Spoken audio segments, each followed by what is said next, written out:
Magic the Gathering has been around for over 25 years. In that time, we've seen some crazy expensive cards. Everyone knows about Black Lotus, the Moxen, Time Walk, Library of Alexandria, etc. Players know these cards. They know the value of them. There are some incredibly expensive cards that many players have never heard of. This video is about those. These are the top 10 most expensive Magic cards that you might not know about. Do hope you enjoy the video, and if you do, remember hit that like button. Helps out a lot.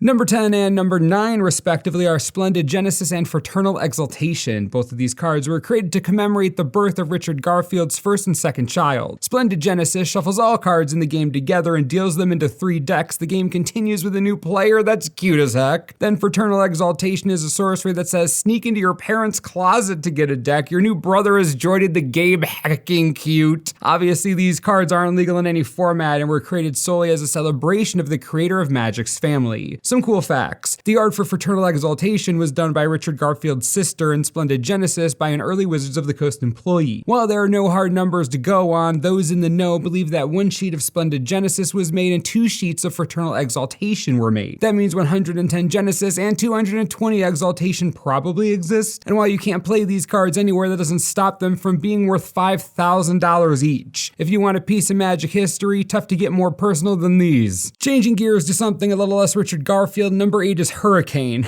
Not that hurricane, this hurricane. Blue Hurricane from Summer Magic. For those who don't know, Summer Magic refers to a reprint of Revised because Wizards wasn't happy with how Revised looked. They thought it looked too dull, too boring, and they had some major mistakes, so why not reprint? Well, that didn't go so well. Summer Magic had some more crucial mistakes, one of the most infamous being this color-shifted Hurricane. So Wizards looked at their Revised and scrapped it because it was so bad. Unfortunately for them, some of that Revised actually got out into the world in revised packs. That's why Summer Magic is so rare. Anyways, Blue Hurricane is around $8,000 right now for a single copy. One of the biggest mistakes Wizards ever made, and it's on display by the top collectors. Kind of funny when you think about it. Wizards of the Coast wanted to use a foil process long before it actually started. One of the most valuable cards in the world is a hologram test print. Take a look at this Dragon Whelp from Revised, number 7 on our list. An independent hologram is embedded onto the card itself. Apparently the process was way too expensive, so it wasn't ever brought to production, but a ridiculously small number of these little whelps still exist in the world. The first ever foil printing of a Magic card, imagine the collectors, oh boy. I guess that's probably why the Dragon Whelp is $10,000 for a single copy of the 3D Dragon Baby. As I look at this, I find myself wishing they made this cost effective. I'd love 3D effects on Magic cards somehow, as long as it looked good. But to do something like this over 20 years ago, pretty impressive. For number 6, we're going back to Richard Garfield. Dude just can't stop doing things with his life. Phoenix Heart is a sorcery. Coney and Richard continue the game and play all games as partners forever. So cute. These cards are so cute. This is a card celebrating Richard Garfield's engagement to Coney Kim back in 2014. Not a lot is known about this card except that it was last valued at $10,000. Due to the unsure nature of the print run, copies could be limited to 10 or 50 or 100. We don't know for sure, and you can imagine how that might spike a price. Number 5 on the list is actually pretty cool. Take a look at this Candelabra of Tahno. It's pretty normal looking, I'd say. Front looks completely normal, nothing to see here. Let's take a look at the back. Whoa, what? Orange-backed, weird-looking card. Orange-backed test prints from Antiquities are few and far between, mainly because only a handful exist. It's believed that a single sheet of Antiquities and Commons was made and somehow escaped destruction. These cards having square corners, except the Candelabra and one other. These orange-backed cards are absolutely some of the rarest and most valuable cards in the world. Think about it. Only a single copy exists of so many of these, the Candelabra in particular, valued in excess of $10,000. There's no way to know for sure. Buyers and sellers of these come along so rarely, but you can see why it's so expensive. It's incredibly rare, but even beyond that, the orange back, it's kind of beautiful. Look at the green mana symbol, it's purple, and there's no black ink on the border. It just looks really cool. It's like you might enjoy seeing this one. Remember the Summer Magic cards we were talking about earlier, Blue Hurricane? Yeah, we're going back to that misprint nightmare to talk about number 4 on our list and the most infamous misprint of all time, Summer Magic Serendibifreet.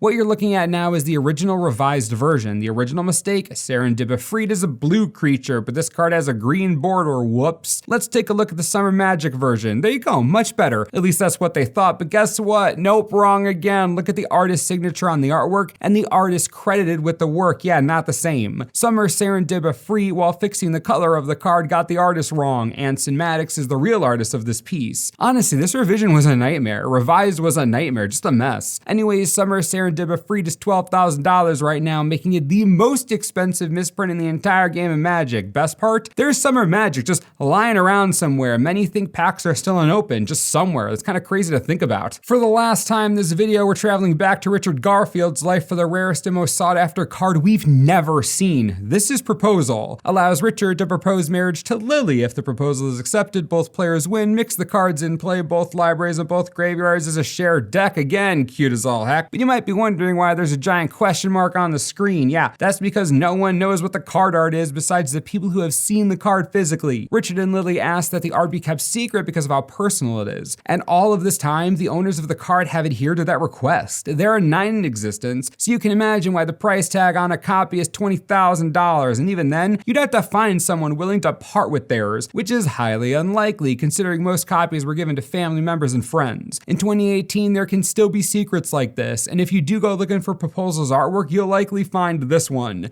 It's a placeholder, not the real image. Good try though. Number 2 is 1996 World Champion. Only a single copy exists in the entire world, and it's encased in a statue. The card was created to give to the first Magic World Champion, Tom Chang-Fen of Australia, all the way back in 1996. As you can see here, it's floating in a glass-like substance over a globe, truly fascinating and beautiful. The only copy. Recently, it came up to auction on eBay for around $200,000, but was apparently sold for an agreed upon amount closer to $75,000. For a piece of Magic history like this, I kinda can't blame them. Truly one of a kind. Now, I always thought 1996 World Champion would be the most expensive card ever and definitely number 1 on this list, but thanks to that recent auction, number 1 now belongs to the Shichi Fuko-Chan Dragon, another one of. It was created to commemorate Japan's DCI Tournament Center opening in Tokyo. After the center closed down in 2003, the card was transported to the Hobby Japan head office, where it reportedly still is. The reason this card is number 1 on the list is because it hasn't ever been bought or sold. It doesn't have a discernible value. For all intents and purposes, it might as well be priceless, literally impossible to acquire. The Shichi Fuko-Chan Dragon is the most valuable single card in all of Magic, a one of one, an unobtainable dream. God, I love Magic. I love it so much. What a crazy history this game has. If you enjoy this stuff, you definitely will want to join the Magic Oddities Facebook group. It's fascinating. Link is in the description. Trust me, you'll love it. I want to sincerely thank the Misprint guy for all of his help creating this list and assisting with research regarding the history and prices of everything on it. He has a wonderful YouTube channel that dives into the history of Magic like no one else. Well worth checking out his backlog. And big props to Magic Librarities for helping to fill in the information gaps. Great website for all the odd things in Magic. Anyway, I really hope you liked the video, and if you want more videos like these, be sure to let me know in the comments. And as always, thanks for watching, and we'll see you next time. This video is brought to you in part by TCGplayer.com. Ultimate Masters is legit right around the corner. If you haven't pre-ordered any of the set yet, that's okay. If a booster box is way too expensive for you, as it is for most everyone, the blister packs are a pretty good deal. $35 for 3 packs, no fuss, no $300. You want a draft pack? Here you go. Click the link on the screen if you want. It helps the channel, helps us all. I love you. Enjoy.